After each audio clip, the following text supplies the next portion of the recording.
Okay, this is just a little follow-up video. He is doing better. He just got done with his soak for the night. It's time to administer his meds again. Although he could stand to get a little more hydration, I'm probably going to go ahead and put him on a soak again when we're done here, and probably, well, I may need to go ahead and SQ him again. I was going to try to avoid that, kind of cut down on the number of injections I was going to have to give him, but he's looking like even after the soak here I'm going to have to SQ him again tonight. I've got my syringes here. He's going to get the dexamethasone, steroidal and inflammatory, his injection of enrofloxacin. And normally when I get in a patient like this, and so that I don't waste, I cut down on the waste of the number of syringes I'm using. I'll draw up more than one day's worth of medication. And he was in such bad shape when he came in yesterday, I actually did not do that. I only drew up 1 day's worth of medication for him. In other words, I wasn't for sure that he was going to survive the night. So anyway, what we're going to do here, I'm going to have to address this injury back here in just a little bit. But we need to give him his meds. And so what I have to do is work out one of his little arms here. And these guys will fight you. And he's getting his strength back. Last night, he did not have the strength to fight me at all. And he does not want me to pull his little arm out.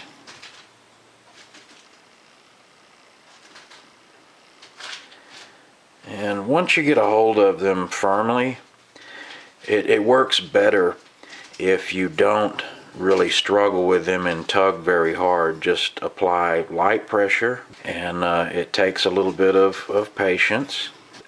Ow. He just bit the crap out of me. He's lively tonight. Anyway, I'm palpating here the area of the muscle tissue in the shoulder where I'm going to want to give him this injection. And typically you want to dilute like your Baytril down with sterile water or saline or something like that. It does cause them a little bit of discomfort.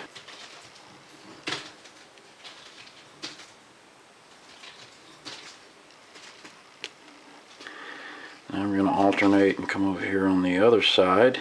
And this is so much easier when you have a helper, somebody to hold the turtle for you. And here he comes with, move his head out of the way here.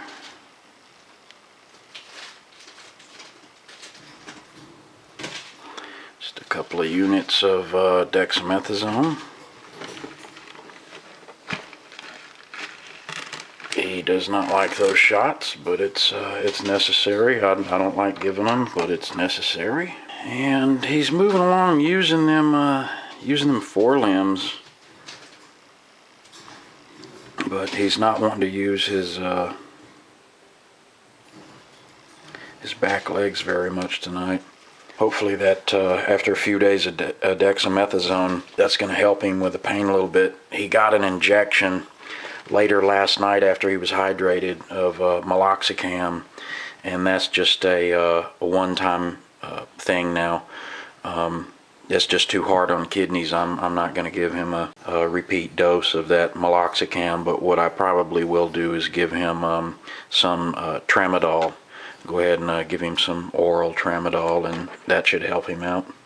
After putting some of this tripzyme on his wound, and this is an enzymatic wound cleaner. It breaks down the necrotic tissue and makes it easier to remove. After having applied this, I can see that what we've got here, I wasn't for sure if this was mud or dirt or whatever caked on in here in this wound, or how much of it was actually necrotic tissue. It looks like quite a bit of this here is not debris. It's actually necrotic tissue. So we're going to have to debride that to mitigate infection risk. That's going to take quite a little bit of work to do that, so I'm not going to video all that because I'm going to be here for a little while. I may go ahead and put some of this, some more of the Tripzyme on there, and some of this Hypergel, 20% sodium chloride,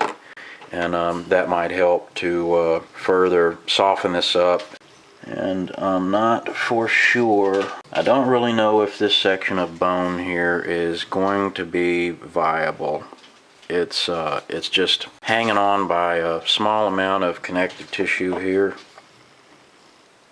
And it just all depends on how much blood circulation there is through that tissue. That's going to have to be dealt with. Although hopefully this tissue will scar up nice and stiff enough to provide him some protection there. I found that the box turtles do granulate nicely with wounds like this, as long as it's not a real deep penetrating wound. I'm going to go ahead and deal with that here and cut the video off. I'm going to be here a little bit longer. I was able to debride a little bit of necrotic tissue. Some of this is still rather tough. The Tripzyme is breaking it down, but that's a very thick layer of necrotic tissue there.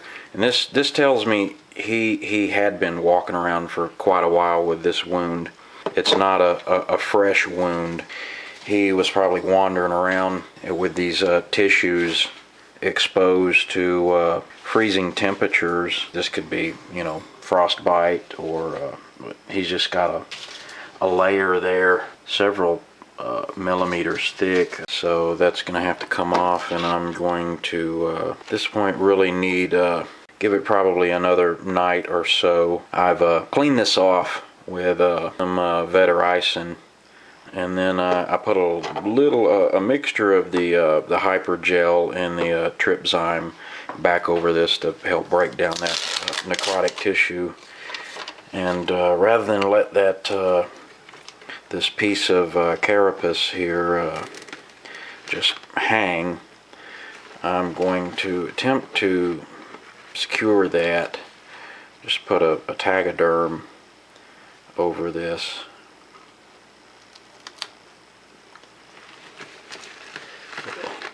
He can move them front legs pretty fast.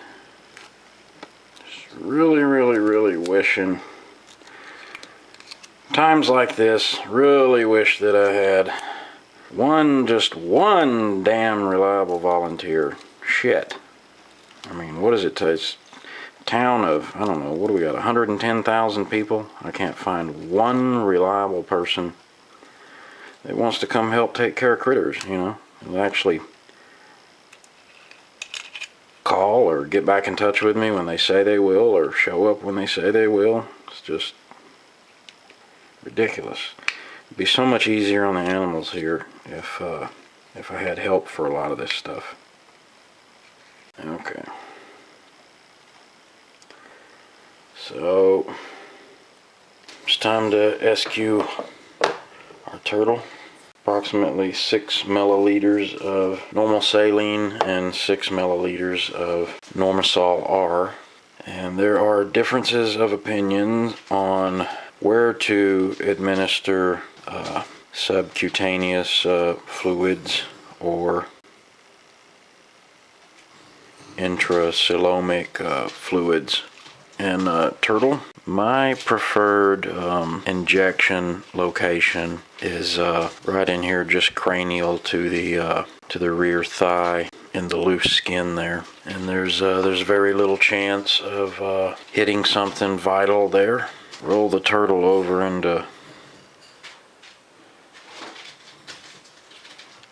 lateral recumbency on the opposite side. And now he's going to give me trouble.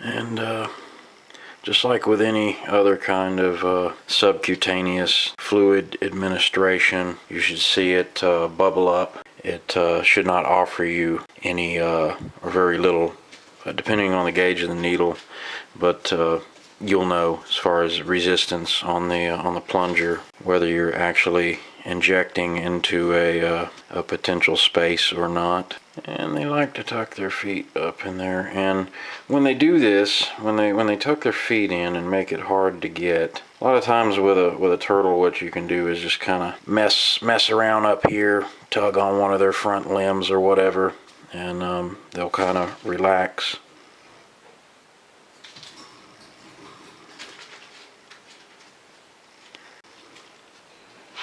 Just really freaking hard to do as just being one person.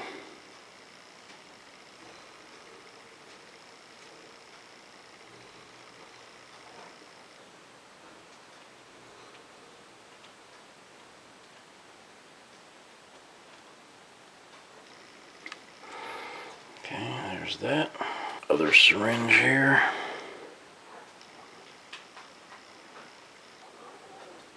Into a slightly different area here.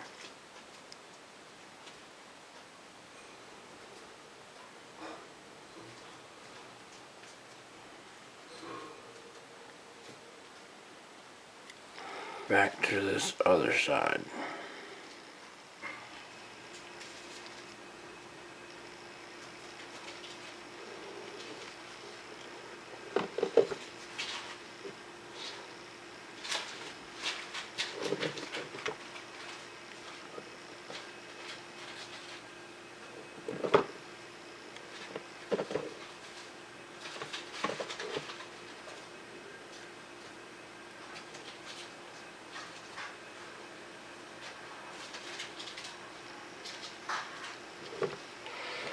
Okay. And he's done. That's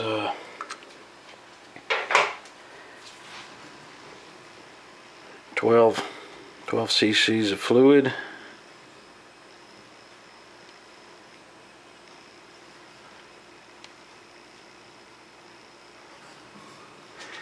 Does still have some he's got some weakness here in his rear limbs. He's given me a little bit of resistance, but you can tell he's weaker back here in the rear limbs.